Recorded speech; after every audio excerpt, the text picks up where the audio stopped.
Hello friends, कैसे हैं आप सब। फ्रेंड्स, इस वीडियो में बात करने वाले हैं कि आपके पास जो समय है 6 मंथ का है और आपको तैयार करना है मेंस का 8 पेपर और प्रीलिम्स का GS1 और GS2।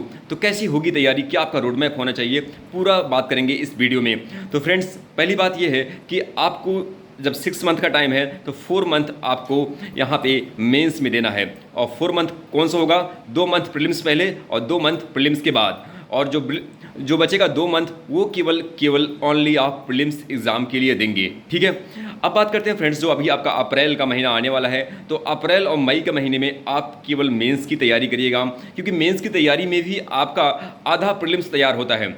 जी हाँ, तो मेंस की तैयारी में भी आपका आधा प्रीलिम्स तैयार होता है। जैसे मैंने आपसे कुछ कंपलसरी बुक्स कहा था जिसको पढ़ने के लिए, स्पेक्ट्रम की बुक्स, लक्ष्मीकांत की बुक्स, ज्योग्राफी की, NCERT की बुक्स 11-12 की, इसको तो आपको पढ़ना ही पढ़ना है, ये कंपलसरी बुक्स है। क्योंकि फ्रेंड्स, अगर आप सिलेबस उठा के देखते हैं, GS1 का अगर सिलेबस उठा के देखते हैं तो उसमें आपसे पूछा जाता है GS1 में हिस्ट्री, ज्योग्राफी और सोसाइटी।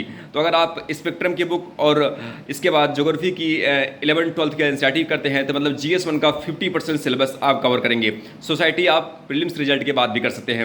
अब बात करते हैं फ्रेंड्स GS2 का जो आपका सिलेबस है फ्रेंड्स, उसमें पॉलिटी, गवर्नेंस और IR पूछा जाता है। अगर आप M लक्ष्मीकांत की किताब को अच्छे से पूरा कंप्लीट करते हैं तो यहाँ पे भी आपका 60% सिलेबस कंप्लीट हो जाता है फ्रेंड्स। तो इसलिए मैंने आपसे कहा कि M लक्ष्मीकांत की बुक को आपको पढ़ना ही पढ़ना है।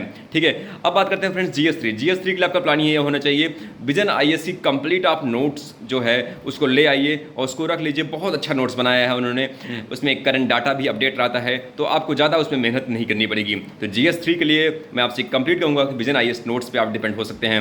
अब बात करते हैं एथिक्स के लिए, जो फ्रेंड्स जो मैंने आपसे कहा है, लेक्सिकन की बुक बहुत अच्छी है, सिंपल शब्दों में लिखी गई है, आप पढ़ेंगे आसानी से समझ भी जाएंगे। और थोड़ा नोट्स बना लेना है, उसके जो मेन जो कीवर्ड्स होते हैं उसका नोट्स आपको बना लेना है। मैं आपको नोट्स प्रोवाइड भी कर दूंगा टेलीग्राम पे, तो टेलीग्राम मेरा जरूर आप ज्वाइन कर लीजिएगा। ठीक है, और साथ में विजन IAS का नोट्स जो है उसको मैं प्रोवाइड करवा दूंगा टेलीग्राम पे, मे बी आज शाम को ही मैं प्रोवाइड करवा दूंगा, तो टेलीग्राम आपको जरूर ज्वाइन करना है। ठीक है, अब ये कर लेना है। और साथ में फ्रेंड्स, मैं आपसे कहूँगा कि इतना चीज़ हो गया है। और हिंदी और एसे, तो हिंदी एसे के लिए आपको ज़्यादा टेंशन नहीं लेना है। बस वीक में आपका प्लान होना चाहिए कि एक इससे आप जरूर लिखेंगे, वो भी अपने लैंग्वेज में। ऐसा नहीं कि रटा रटाया ऐसे बिल्कुल मत लिखिएगा, अपने लैंग्वेज में आप इससे लिखने। कोई भी टॉपिक आप चूज़ कर लीजिए, कोई पेपर पढ़िए, मैगजीन पढ़िए, उसके बाद अपने लैंग्वेज में उस टॉपिक का आप लिखने का प्रयास करिए। मैं ये विश्वास के साथ कहता हूँ कि अगर आप 15-20 ऐसे लिखेंगे तो आप एग्जाम तक, मेंस एग्जाम तक जाते जाते बहुत शानदार ऐसे लिख के आएंगे।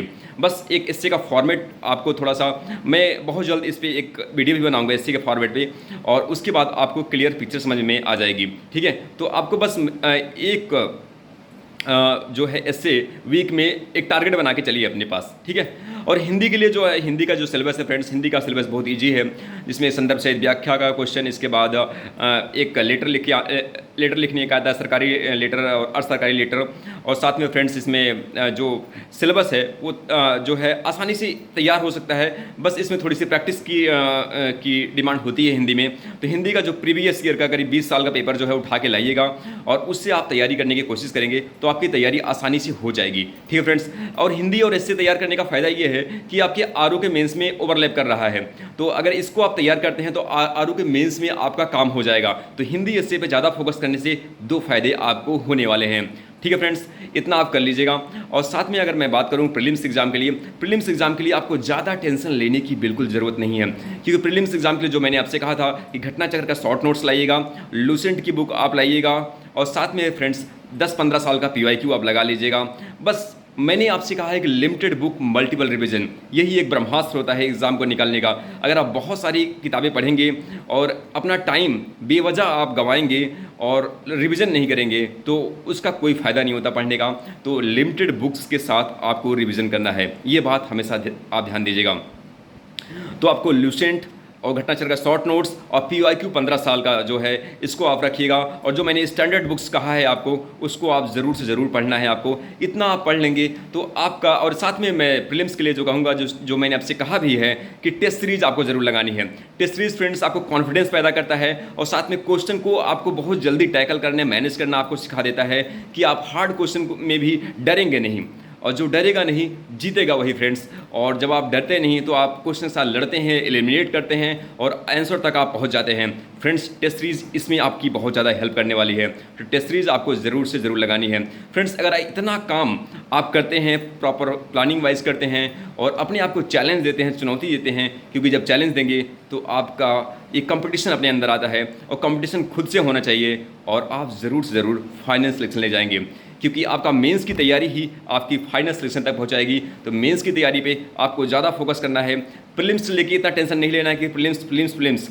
तो प्रीलिम्स आपका निकल जाएगा, मैं ये भरोसे के साथ कहता हूँ। बस आप चैनल के साथ जुड़े रहिएगा और चैनल को सब्सक्राइब करिएगा और वीडियो को लाइक करिएगा। Thank you so much friends. अगर आपकी कोई प्रॉब्लम हो तो कमेंट करिएगा और मैं इसका ज़रूर प्रयास करूँगा देने का। Thank you so much.